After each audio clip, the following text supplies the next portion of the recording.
কর্মণ্যে বাদি কারেস্তে মা ফলসু কদাচন মা কর্ম ফলর হেতুর ভূর্মা তে সংঘস্ত কর্ম।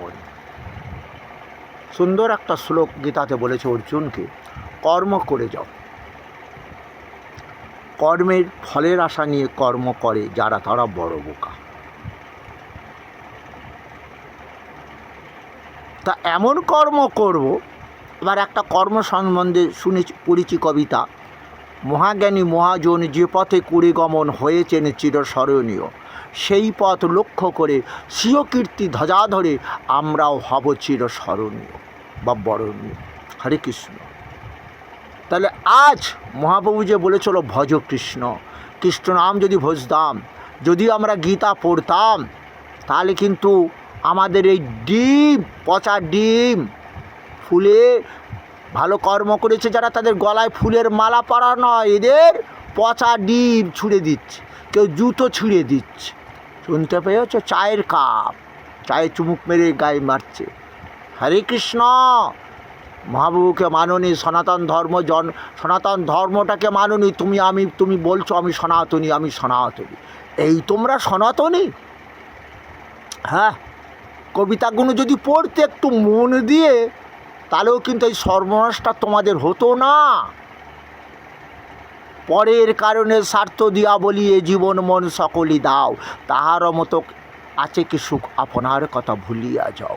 আপনার কথাটা জানো, ওটাই তো গীতা।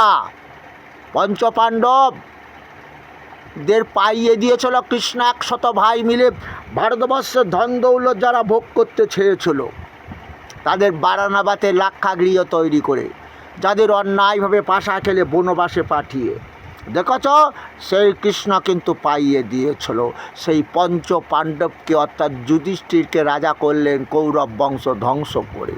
এমনকি ওরা যারা যোগদানও করেছে তাদেরও ধ্বংস করে দিয়েছিল। কারণ অন্যায় যে করে আর অন্যায় যে সয়, তবে ঘৃণা যেন তার তীর্ণ সমধ হয়। হরে কৃষ্ণ। বুঝতে পেরেছ? তাহলে কি হলো? এদিকে আমরা সনাতনী। তো ভগবান গীতাতে কি বলেছে? ধর্মটা কি? নানান দেবদেবী পুজো করব? ওগো না, ধর্মটা হচ্ছে আত্মোপমেন সর্বত্র সমং পরশতি জহর্জুন সুখং বা যদি দুঃখং সযোগী পরম মত।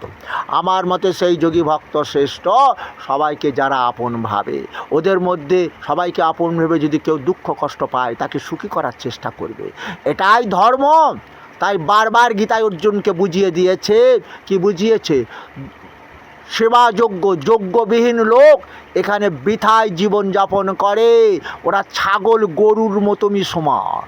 ছাগল বাচ্চা পারে, গরু বাচ্চা পারে, চলে যায়, পশু পাখির মতনই সমান তারাও। কেন?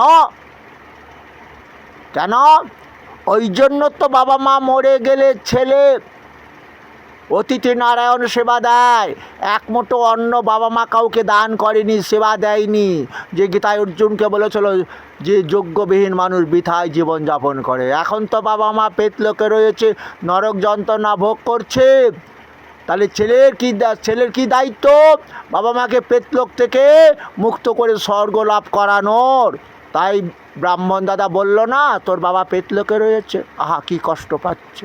তাহলে এইবার যজ্ঞ করতে হবে, শ্রাদ্ধ শ্রদ্ধা অর্ঘ্য দিয়ে, যজ্ঞ শব্দের অত শ্রদ্ধার অর্ঘ্য দিয়ে ছেলে কৃষ্ণ ভগবানের পুজো করবে। কেন করবে?